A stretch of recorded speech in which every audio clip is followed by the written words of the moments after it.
This Oklahoma City bombing book, The Oklahoma City Bombing and the Politics of Terror by David Hoffman.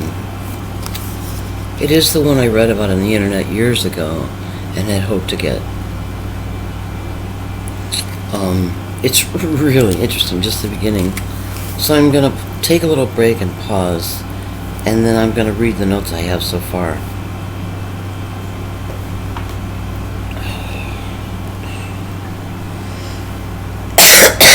Tom is giving me a lot of shit about reading these quotes.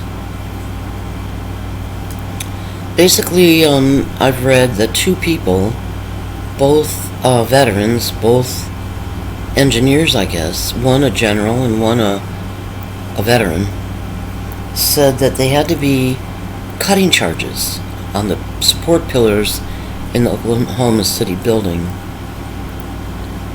If McVeigh had a fertilizer truck, it wouldn't have cut the support columns 60 feet away from the truck. So they had to have charges. So that's like 911.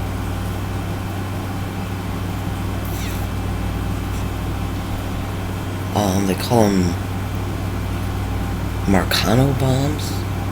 I'll look at it in a minute. I just wanted to have a cigarette before I started reading. I didn't get too far, but there's a lot there.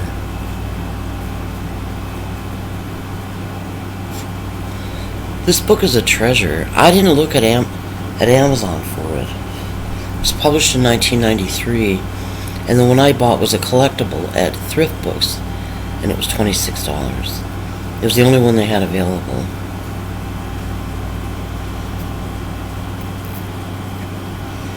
But I consider this a real treasure. I mean, right up there with the Franklin cover-up about the Franklin savings and loan.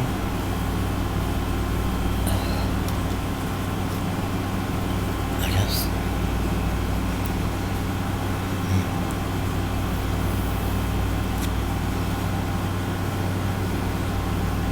Franklin cover-up. John DeCamp is the author. DECAMP.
A Mannlicher Carcano bomb. The Mannlicher Carcano bomb. Representative Charles Key wrote the foreword, and I took some notes on what he said.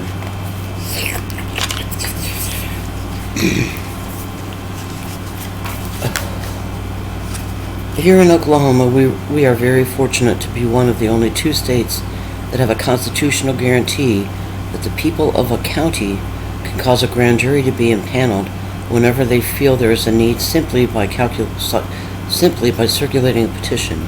It is and always has been a common occurrence in our state. Nevertheless, the presiding state district judge, Dan Owens, tried to stop us from petitioning to impanel the grand jury, and we were forced to appeal his actions to a higher court.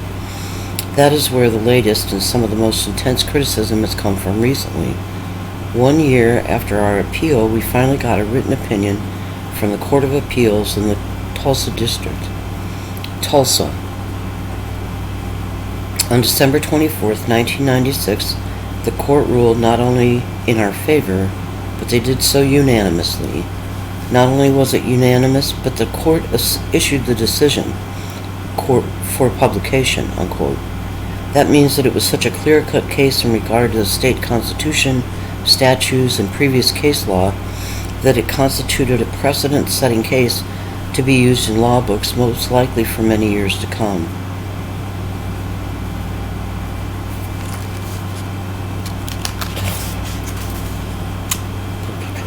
And the bombing occurred on April 19th. That's Harry's birthday.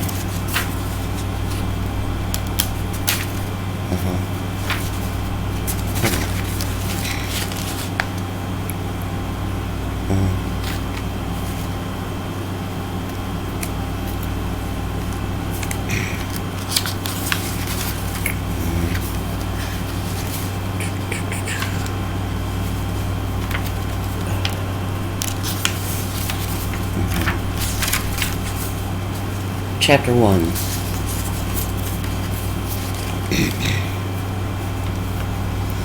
The Mannlicher-Carcano bomb. Quote, "It had to have been mined," unquote, said the gruff, gnarly voice on the other end of the line. "It's real simple. You cannot bring down a building like that without cutting charges set on support pillars. Bud, an ex-Green Beret who saw heavy combat in Vietnam, should know what he's talking about. Bud had military demolitions training, the kind taught to men who need to know how to blow up hardened targets. It couldn't have been done externally like that," said Bud. "Without cutting charges, there's just no way to do it."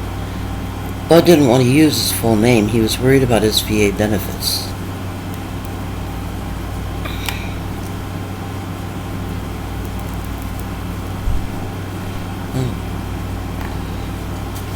One man who wasn't worried about government reprisals was General Benton K. Parton, Partin.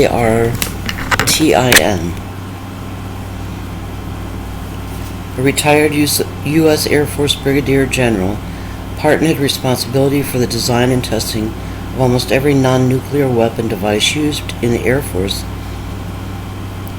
including precision-guided weapons designed to destroy hardened targets like the Alfred P. Murrah building. Parton has exhaustively researched the bombing and the resulting pattern of damage. In a letter dated May 17, 1995, hand-delivered to each member of the Congress and Senate, Parton stated,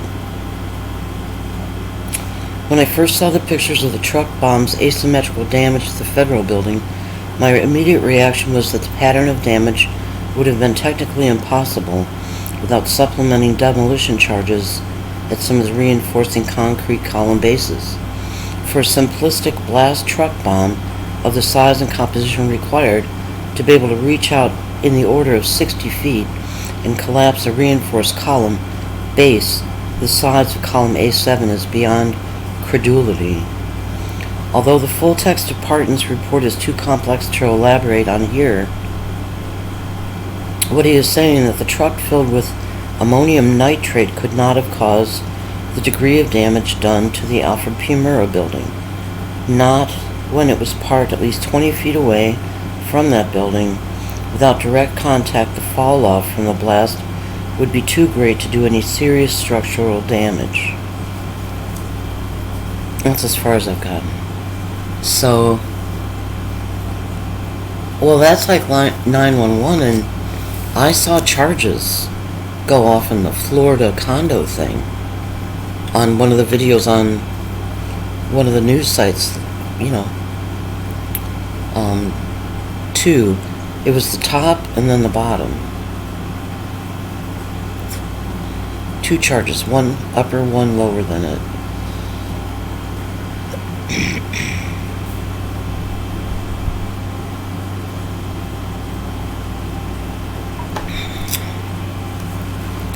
So I'll read more later and get some notes because I'm still in the foreword.